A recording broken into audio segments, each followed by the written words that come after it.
sorrows, what a name for the Son of God who came, ruined sinners to reclaim. Hallelujah, what a Savior. Odofo ene so onyame adomwo na mene ho edi ehia bio no onyame enhiraw se ene nso wade ebre se obetie onyankopon nsem a ede bre wo no ebi midin ede brother bless bugri ene nso yede adusuan for kra na ede ebre wo yede kan kra no mesrew na video we wa share na odofo bi nso enye bi ahwe ene yene mo ebon komo afa adia Brofocas no the LGBT na yeke LGBT na ejina ho edema lesbians, gays, bisexuals and transgenders NFL LGBT no uko enimu a ubetumi de QI aka ho a ene ye queer intersex the American tintin we nyina no ye enkofo asabe omo edi enimu se bema ene bema ebetumi aware ana omo atena na oba nso ne oba betumi atena sa ensensam no Ghana asai na nsen sa asam no abaya asam kese o asai evise enkofo omo ya sade we no eni abre omo nya yempo a anka oman Ghana yenji ntum omo asiase ebiebie offices in the course of the week, Ghana police for echo some of their offices now omukwa say omudwumedie no science some na aba no yadusuan ne say the Christians stance asemi ba no bi e ka bi wutem no Kristoni a o Kristoni won so wudina bia ene san e wo science ensem we emu yedi kan kwa no woni me ya adwen say Bible no enje sa ade ne entum enti obi a eka no Kristoni sa wo so ka bia kwan ben ene wo so fa ene wo ka bie e wo so wonya nyimdie bi ansa na wakasa wo ka bi ebi say ade a woni hunimdie no sa wakasa wo ka wan hwe ni yi a be mistake enti ende adusu ade bre wo no it's about the LGBT. Oman Ghana, yedi kan make it clear. Say yempe sa ade no. Majority of Ghanaians aka wasam say yempe enkofo so ni abre. Aman wodo empanimfo e the pressure e ba oman no so. Say enkofo no yetieti amofa hodie so. This war will go on for a long time. But wo ye Kristoni no, e wo say kansam bi e de kyerɛw na uhu udina bia no se de sitie ankasa ye bato asokra no ma menka nkyerɛ wo se COVID-19 na baaye no oman Ghana onyame adom yensa aka vaccines no ebi vaccines no eba in batches the first batch no Ghana yensa aka bi se be so oman nyina anayenso no de minim na wom de minim se Every bosom ya eba ekono from the month of March ekono. Ombe starte say omodo wo omanimu enkofuo. Eniba pi e decide say omo wo. Ebinum so say ombe wo. Dia ye kan e dey fi Bible no mu no say obi a won fa hodie say obe wo ana onwo. Obi a ntumi ntikire wo. Say tintintina wo. As at now there aban no enyen by force. In fact, the whole world, country be enyen compulsory. Say, one wa you better. But the air can say woka some wa.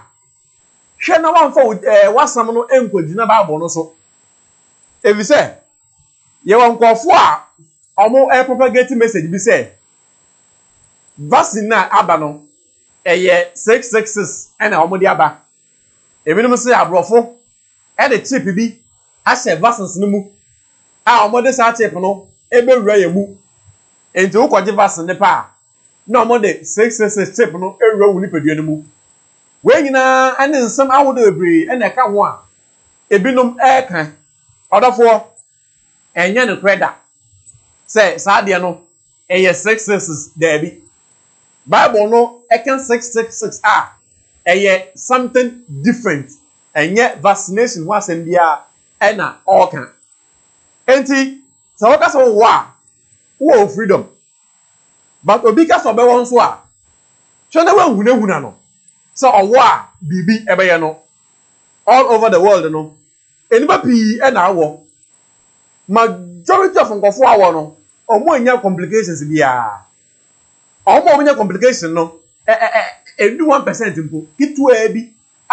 eye insignificant ena omo no po hwemu a eye bibi nti ena saa complication no eba ye enti no omo so yen say vaccine no eye ade a ebetumi aboa of course woye man Ghana mu no ye mpanimfo ebedi kan awo na ade a nkebe bo no say nko omo wo a omo twambra TV so ene social media na nyina ehu say ampa omo wo eye sa na omo animu nkofo ebenya sa didie no na ye nyina yakọ na yakọwo enti enkagbo a eda wono no so yeda onyame ase say yensa aka vaccine we ye koso aka wo say yen koso na embo ehu ban ebise COVID-19 no emfi omanimu kwakra enkoi now yamba yen topic no eso obema ne bema ombasa mutena na omware oba ni oba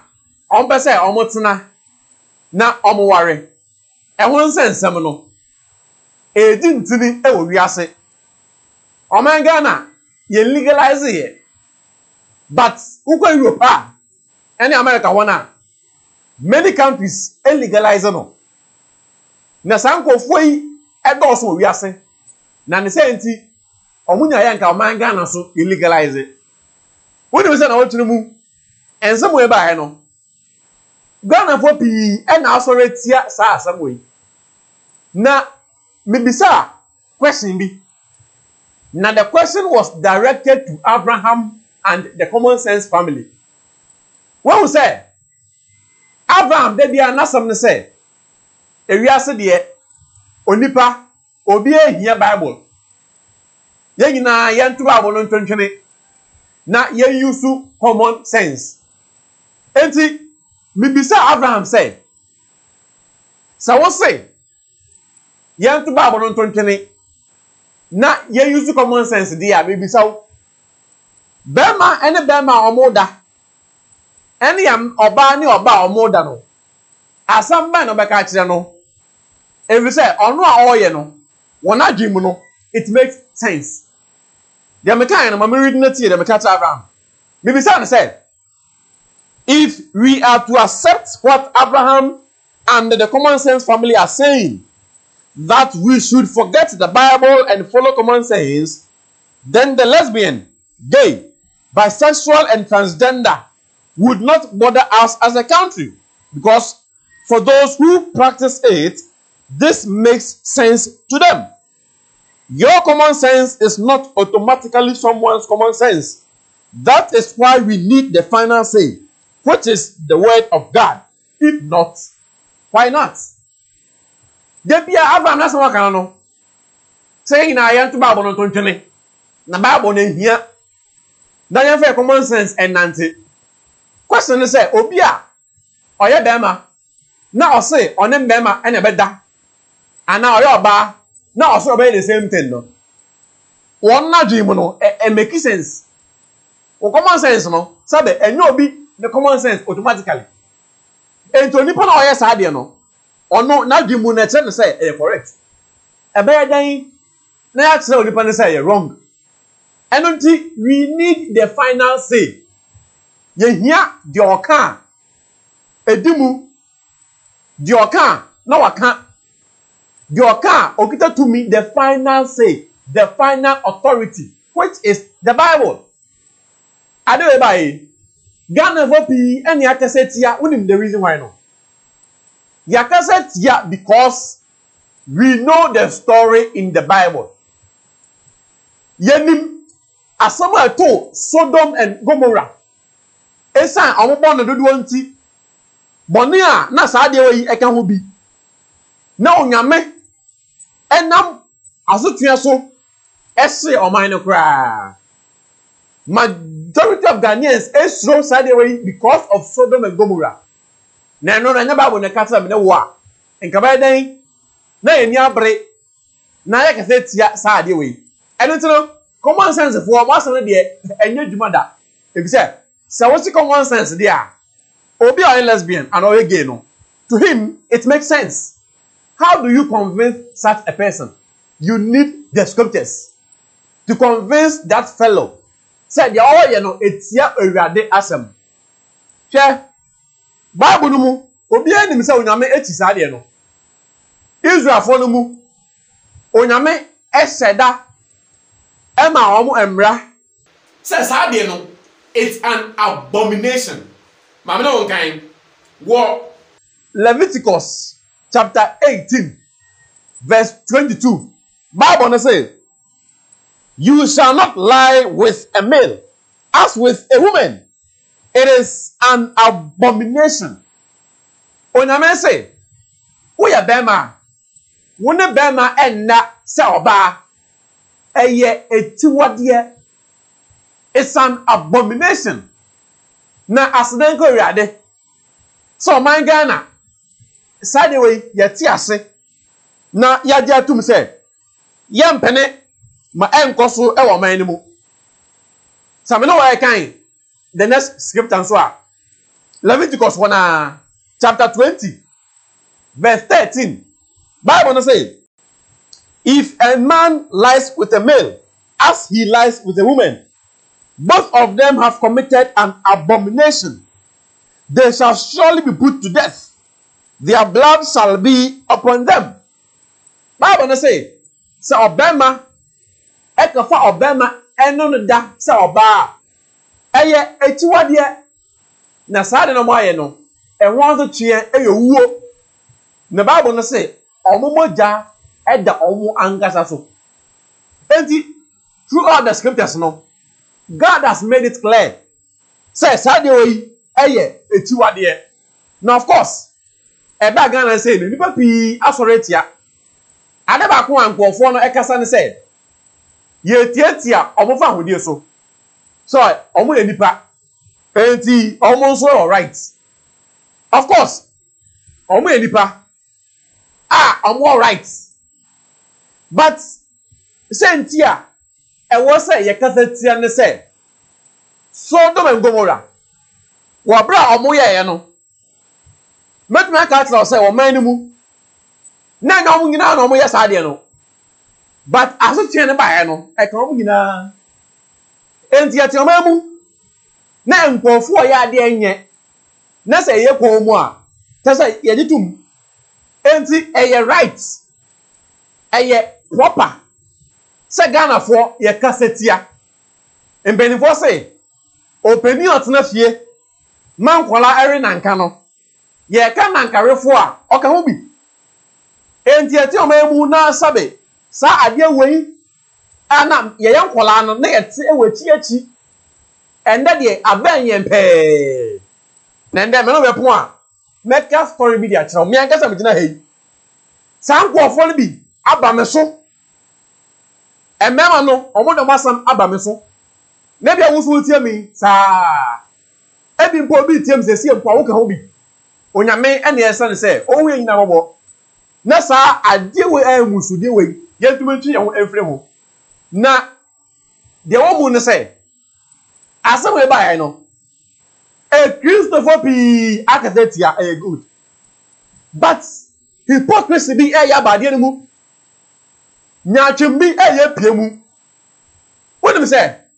wo Bible mu sabe ye ka bone a bone edoso obi wiade a eye bone obi bodwaman a eye bone obi twatra eye bone bone de wonim enye me de mbeka kire wo but de ehu ne se ba na saa de we ya ye somo a ye ka na den e chan bone nkae no ya den ya tricky and say obi yes aboni we ya eno no anya kra na mom so obi twa atrade a eno ye kakra odafo we Kristoni a hwaniye na waden anteke wo sa wo nyame anim boni bia aye boni enti sabe obi a oye homosexual no oye deboyefo saa nso obi a otwa atro no ono nso oye deboyefo enti mayenye pikituzi wo boni ni mu na nkasa we die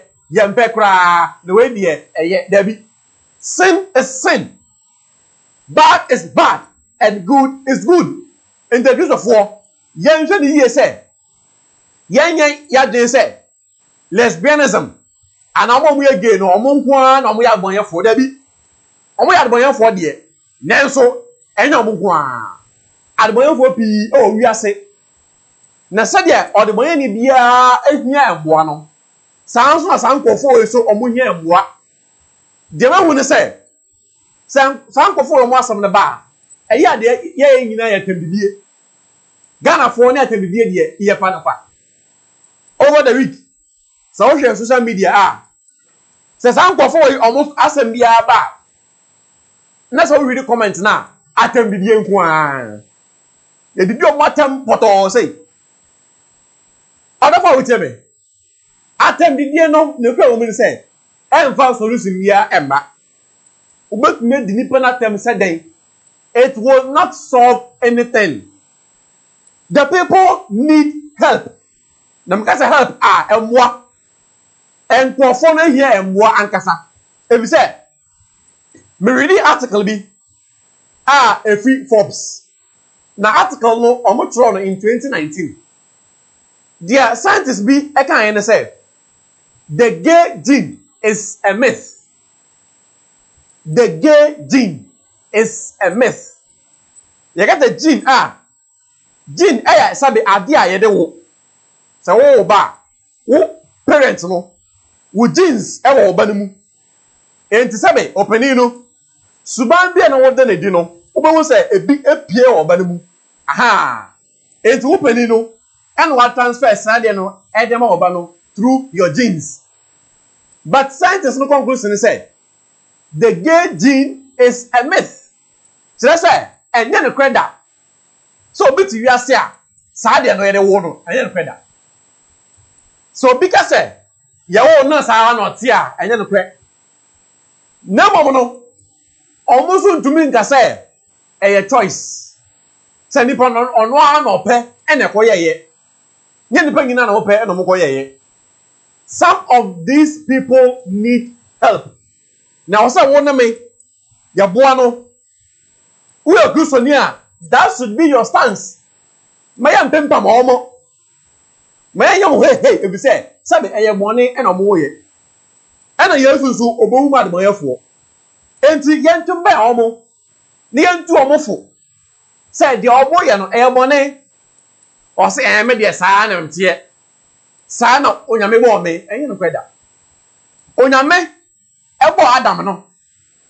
Ope obi aka Adam no sabe onyame ansan bo a second Adam onyame ebo oba ono no oye different from Adam say oni Adam entina enti say wo so onyame ene ebo wo saade a wodi atrosam bi e hye Ewurade e bi say Ewurade asam e say obema ni obema enna vice versa oba ni oba enna enti o ka tell me say onyame na ebo wo saade a ai onyame bo di oso mpeno na oye enya no kwe eye bibi a onipa na nkasa afa ede ato ono ane wo so enti enya krado se ye nkofo yi je betumi aboa omo bone nyina aye bone ma ye yimu ye mpititira omo ye ntu omo fo na ye nkantira omo se enya ade nyina ede nyina no ena sabe nyansa ewom bone wiase nyina bebre ede but sabe nyansa enim na wo hwe bema ne bema sabe omo aware a akono be na ewom but ono a oya sade no ofili se akono ewom edonti na wo sa won me yenya adade ene bre na ye bo sa enkofo no ebi se omo doso owiase papa se woni ma omo doso owiase na So when you are there, Romans chapter 1, verse 22 to verse 32. Bible no say, "Esan onipa born do nti, ana Ewurade oma kwan ema sa vile passions wey eba onipa mu. Na onipa e de no want to sa vile passions wey so. Bible no say ade a eye contrary to nature. Contrary to nature. Na true. If say won nature mu no, eye male and female and omuhia. Na omu ada, anaso omu mate. Na produce an offspring. But say the same sex, male, female no, eye ade a eye contrary to nature. Nature does not accept that. Sabe. Mwampo omunye saa. What day?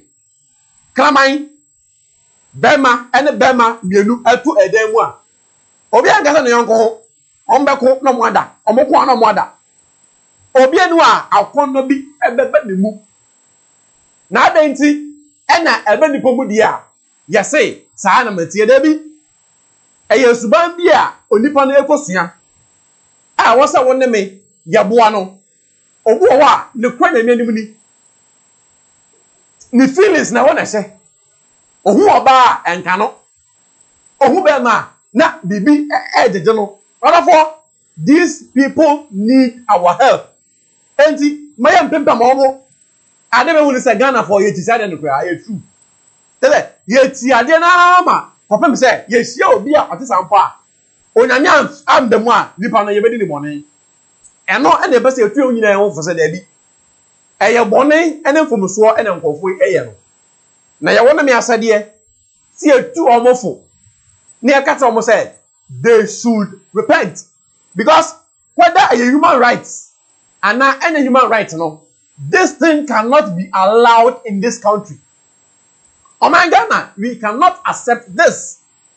So what you mean say who abotire for money dey normal abotire dey normal say won abonten no be who say ekunu yire omo ye mba mienu ba ko yokunu e ba ko ye yire na omo nam ho normal abotire but Ghana ha ye mpene sa de no we cannot allow this. If we say we are no ye morals no ye kita ye morality emu bo gba abotire dia sabe bebre na ato morality ato atene enti onyame emwoyen na sade we no se wo yo wofo na wutie mi atene ye se wo ba eco school or SHS ana our university oda campus eya tubanofo na wonne no enkasa se oba yo ba na okọ girls school wo ba ye bema na okọ boys school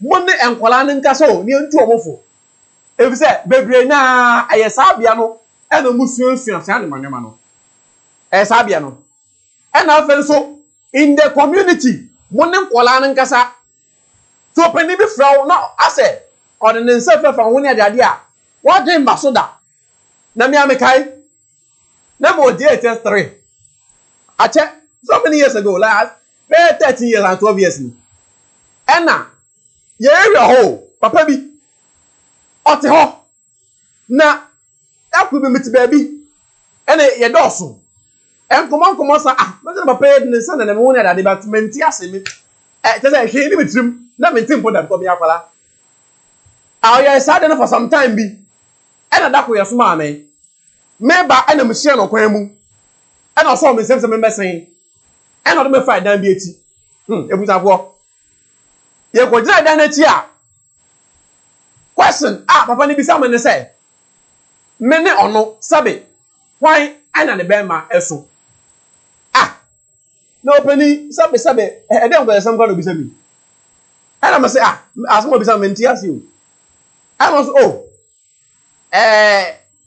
mati ade efe ne gay da na so me mati da batman ti ase e no say ono no e gay na o so hu say me de no so anan de no so te say o kan ya not nsa e so ma de emu ana madam nsa hwe ne say hey masa femi so ko what be fu ana ana me fu ye eja me ho wo so tete ana me keka ma dwen na basa ana me free ho e ko ye adama wo tie me we no me na metumi ye saa o na kwala bi entumi anya saa na papa yi e kwa kwasa ne life e o saa kwan so enti ya toma ni mu a ye ne yan kwala enkasa say omuntu omu yie say oba e wo school won ne nkasa say boy school ana e girls school won ni akwala ne nkasa mu ndi nkomo men jeja akwala no say onu ankasa embo ne bra ebi say enkofo bebre e no mo school mu oboko school no say oba okwa so wonya obi afa no school mother e school owo no sa senior no e na oye ne maame wa fa ne so no ona ne te school mothers bebre na bra mbo no enti oba na hwe ne yi na school mother yi e ko kire ne sa de no enti bomma ye ne enkwala enkasa ebi se sa samwe woti a what didn't say woti ati odofo eni ati ebe onwina no pe ebe onwina no na ye nkoso ne mbo mpaye emfama ye man Ghana enche na ye be kan ya sam no ewie na mamemfa sanka ba wei embremu ye announcement say here camera na ye de twadwumadie enuanom bi abomoden asan ne donations no ebi sai nuanom no onyame enhira mo say mo ye saa ye go so esra ebi say enya nduru baby ebetumi ato camera no enti yesra mo minim say wotie mi awone oho a ankobeboa ane enu nti ene ye bu kotodi a ye bom pa ye de ma wo ene obi bia say onyankopon embi akwan ema obiara na bibi ebe obiara nsemu a ye nyire tumi aboa enti onyame embo obiara na bibi embe nyina nsem na ye famboa ma yentumi ento ye camera no ye guso eje numbers na egu no wona bibi a fesa ne ye na de meka na nya no ho na onyankopon bo ye na se eduru a ye de ataka no na akoso atwa videos no e de abrew mame na onkan last scripture na ye fasa asem we emra eweye wo Romans chapter 1 verse 32 medical akata o se wonya dade a kenkan Romans chapter 1 no verse 22 to verse 32 aya wangasa kenkan sa bia no na obehu nsem pi ho a efa sa ade we ho mama na onkan verse 32 no na ti asem e ho na ndenso ne mo embra eweye o say who knowing the righteous judgment of God that those who practice such things are deserving of death not only do the same but also approve of those who practice them. Bible no say yenim say onyame na tembo aye trene righteous judgment na omo ya sa nneoma we no ene wa ben omo ya bone no a bone na ye ka no sabe oba na oba omo da e ka ho bi ba ma ne be ma omo da e ka sa bone no bi Bible no say omo ya sa bone we nyina no Bible no say they deserve death owuo sa say ni nya sabe physical ewuo da bi where spiritual death say that ni pa owuo a ne kra enko yanko nchen spiritual death Bible no say they deserve that.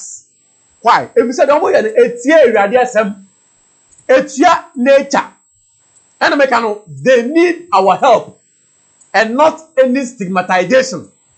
Never know I was say come on asam enibre to the chira omo say the omo ye no Bible no say they deserve death.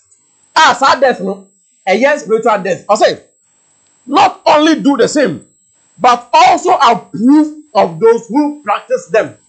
Into ha na point ne say no say omo a ye betwa omo aso no enya omo ye no nko awo omo di tum no so ye betwa omo aso enti oman Ghana ye de wiade ase say ya ka ne pen say ye ntum if say ye di tum a ye nom na ye nya bi no Bible say azu twene ba ye nyina ye se beka bi if say ya ko na de we ya di atum ye nko so en kase ntia sa de we but yɛnyɛ no in a spirit of love. Na yɛnkyerɛ nkɔfoɔ no sɛ deɛ ɔmo yɛ no emfiri Awurade. Afei so etia the laws of nature. Na yɛmmoa saa nkɔfoɔ no na wɔtumi firi saa gyinabea no emu.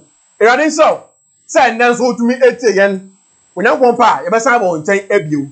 Video we share na odofo bi nso enye bi ehwɛ. Yɛ camera no so yɛgu so yɛ ka mo. Mo mboa yɛn ntumi enter camera no. Bye bye. Man of sorrows, what a name for the Son of God who came, ruin sin.